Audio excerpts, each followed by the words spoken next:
Hey everyone, I hope you had a great week. Remember, our word of the month is kindness, showing others they are valuable by how you treat them. And our verse of the month is, you are God's chosen people. You are holy and dearly loved. So put on tender mercy and kindness as if they were your clothes. Don't be proud, be gentle and patient. Colossians 3:12. Hope you enjoy the story, and I hope you have a great week.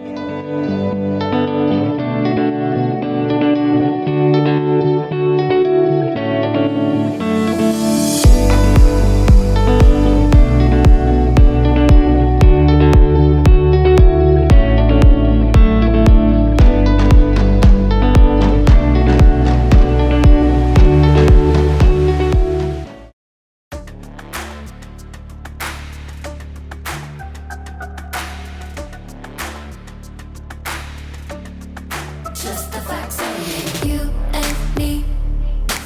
We don't see anything identically.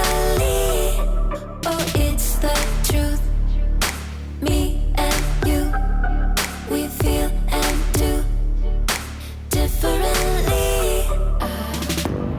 But now I think it's time I walk across these lines.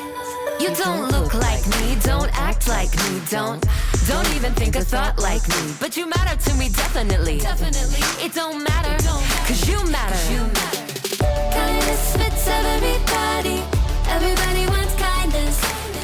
Kindness serves everybody. Everybody needs kindness. Kindness fits everybody. Everybody wants kindness. Kindness serves everybody. Everybody needs kindness. Why do we always run and hide? Pick our sides. Say we tried. Irrationally, we scream and shout. Get it out. We keep our doubts indefinitely. But now I think it's time we walk across these lines. You don't look like me, don't act like me, don't even think a thought like me. But you matter to me, definitely. It don't matter, cause you matter. Kindness fits everybody. Everybody wants kindness. Kindness serves everybody. Everybody needs kindness. Kindness fits everybody. Everybody wants kindness. Kindness serves everybody. Everybody needs kindness. The world we want won't happen in our blindness. No, I'll do my part and meet you here with kindness. 2, 3, 4. You don't look like me, don't act like me, don't even think a thought like me. But you matter to me, definitely. It don't matter, cause you matter. Kindness fits everybody. Everybody wants kindness. Kindness serves everybody. Everybody needs kindness. Kindness fits everybody. Everybody wants kindness. Kindness serves everybody. Everybody needs kindness.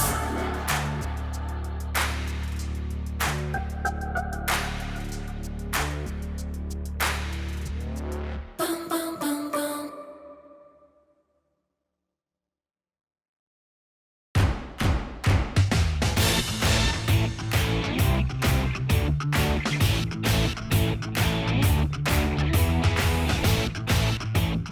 What's up, people? I am Haley, and I hope you came to cheer today because I am and always have been a super fan!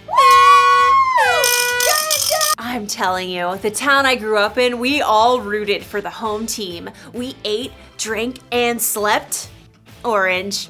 And whether we were there in the stands or watching from home, we cheered our hearts and our lungs out for our team. That's what's called kindness. Kindness is showing others they are valuable by how you treat them. And if you're wearing orange like me, you can expect some first-class treatment. But if you're wearing blue, then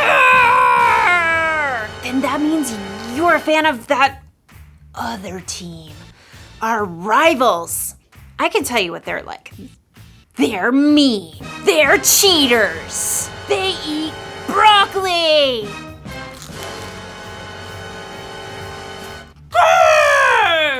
They're pretty scary. I've actually never met one in person, but that's what I've heard. I am not a fan. Not a fan.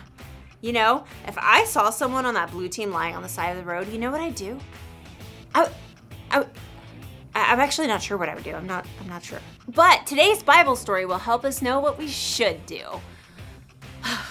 Broccoli!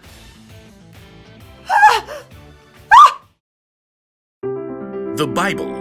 It's 66 books of history, stories, letters, and poetry that fit together to form God's one big story.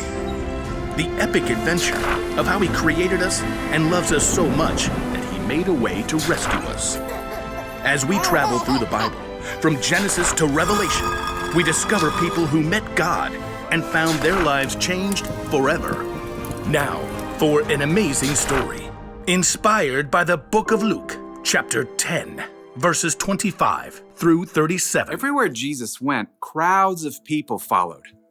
His popularity made the religious leaders kind of nervous, how he turned their expectations upside down. What is he up to anyway? So they began to look for ways to trip him up. One day, a law expert saw his chance to test Jesus. Teacher, what must I do to inherit eternal life? Jesus turned the question right back on the law expert. What is written in the law? How do you read it? Love the Lord your God with all your heart and with all your soul and with all your strength and with all your mind. And love your neighbor as yourself.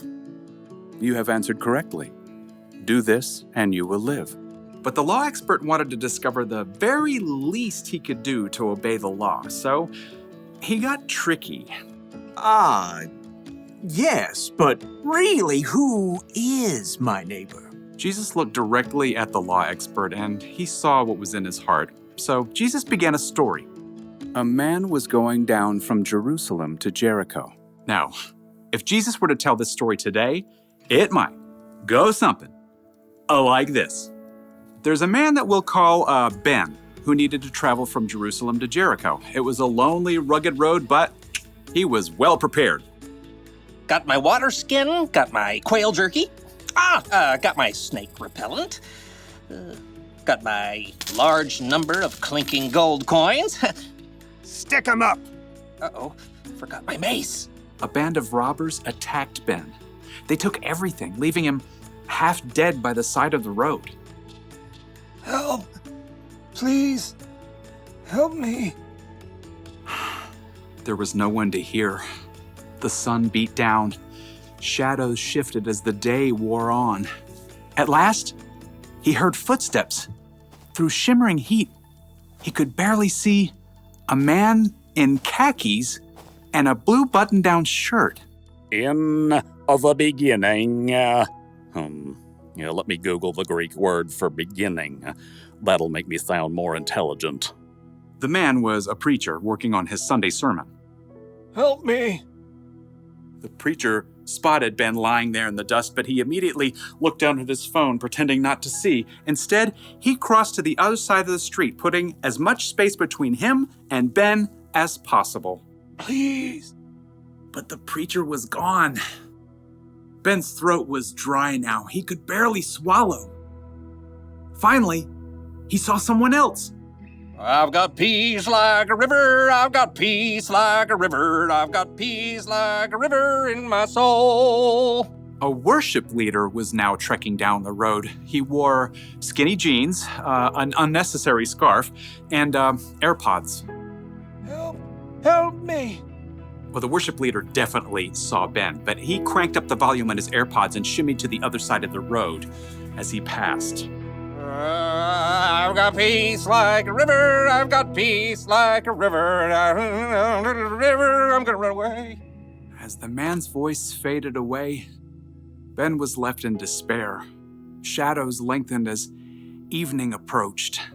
Once again, Ben heard someone coming. Turning his head, he could just barely make out a donkey. Perhaps he could tell from the way the person was dressed that this person wasn't a Jew.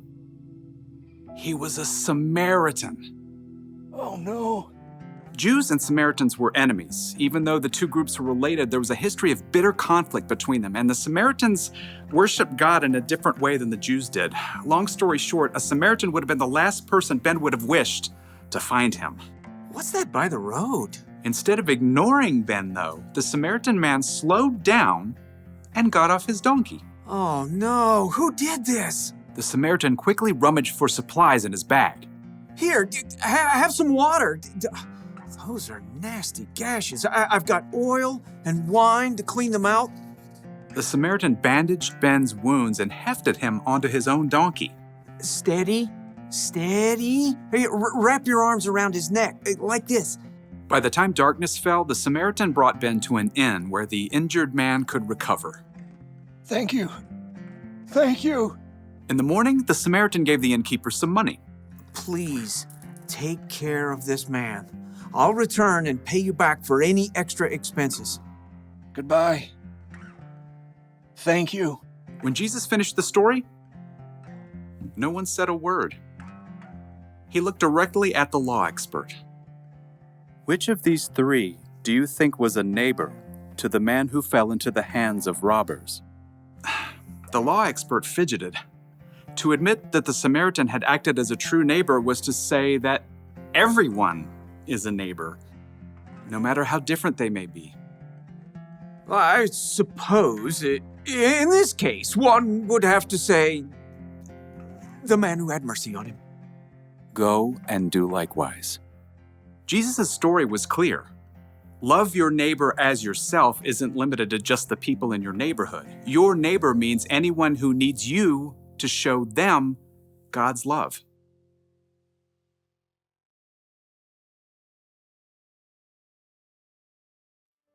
So Jesus said to love your neighbor as you love yourself. And who is your neighbor? Well, it's the person who lives next door to you, or in your apartment building, or in your neighborhood, or the town you grew up in, or your country, or your planet. In short, your neighbor is everyone. That includes people who look different from you, people who believe different from you, people who have more money than you or less money than you, everyone. Jesus said we should go and be kind to all of those people. It kind of makes me think of the fans of that blue team. If I'm supposed to be kind to everyone, that includes them. But how? How can I be kind to someone who's so different? Maybe I could try putting myself in their shoes. Whoa. Well, that's a start. What else can I do? Maybe I can find out more about the Blue fans so I can see what we have in common. Like, I'll bet they grew up rooting for their team just like I did. I'll bet they cheered their hearts and their lungs out. And I bet they ate, drank, and slept blue too. Maybe we're more alike than we think. Or maybe we're just different. And that's okay. In fact, it's incredible to know that there are billions of people with all kinds of differences all over the world. So here's the one thing for us to remember today. Be kind to people who are different from you. Don't just think about what you'd want or need. Put yourself in their jerseys and think about what they'd want or need. It really is possible to be kind to everyone. You know, I hate to admit it, but I look good in this color. And another thing, broccoli? It's really not that bad. Bye, superfans!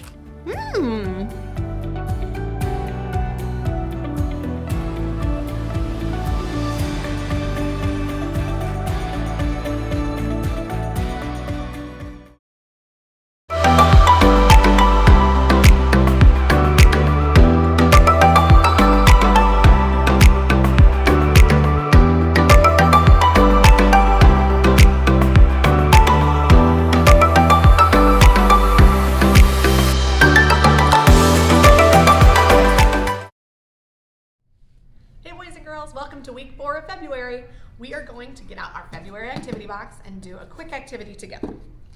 So for week 4, you're going to get out this bag of stuff. It has foam pieces and stickers and all kinds of things. On the back, there are instructions on what to do. All you're going to do is take the main background and you're going to attach the stickers. This is from the Bible, the story of the Good Samaritan. So you are going to, there's a man that's kind of hurt and he's on the ground. You're going to stick him on the ground, and then you're going to have the Good Samaritan helping him up. So shouldn't be too difficult. It's very cool, and then you can hang it somewhere, maybe on your door hanger, on your wall, and just remember to be kind to people that are different than you. Have a great week. Hey families, Miss Lacey here. I just wanted to jump on and tell you that there is an extra thing in your box this month that doesn't go along with the weekly lesson, and it is a baggie full of all kinds of craft supplies. And what you're supposed to do with this is make Valentines. Use whatever's in here. I'm sure you have other stuff at home that you could be even more creative with. Make Valentines for anyone that you can think of to show God's love this month. You can give them to your teacher, your bus driver, postal worker, a firefighter, whoever you want to show love to, even your grandparents or your parents. So get creative, use whatever you want, and show God's love through Valentines this month.